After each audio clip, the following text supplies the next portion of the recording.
Welcome back to A Minute with Alan. This episode is on familiarity.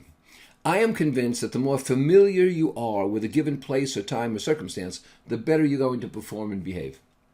Now, I'm a keynote speaker by history, and I was a keynote speaker for many, many years. And I was a very expensive keynote speaker, $35,000 to walk out on the stage for no more than an hour. If you taped me, it was $45,000. And what I found was, though, because I was in demand, I'd wind up speaking in places I'd never been before. And I made sure that I would go out and look at the place and go on the stage and get in front of the presumed audience and get comfortable and familiar.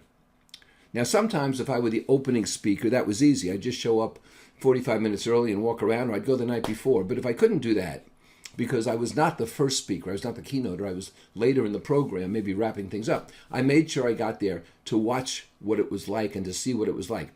And then I began doing the same thing in the buyer's office.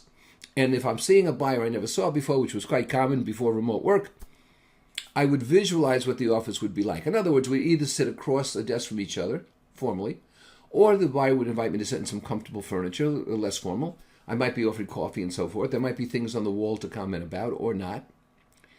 But I always tried to visualize where I would be so that when I got there, even if I was somewhat inaccurate, it was basically in the realm of comfort.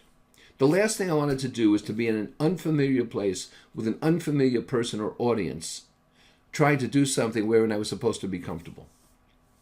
And so I advise you of the fact that get comfortable with your probable surroundings, and if you can't do it physically, visualize it, because it will give you much more comfort, and you'll be much more credible, and you'll have a much, much better time. Of course, some things you can't account for. I was speaking at the hotel in the O'Hare Airport, I think it's a Hilton, and it was a Saturday morning. I was invited to speak. But I knew what these rooms were like. They had thin walls. I knew what they were like. They were separated, from larger rooms, and I was all set.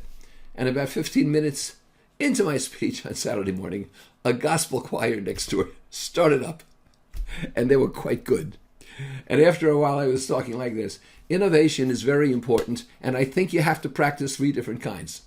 You can't visualize everything, but you could still have a good time.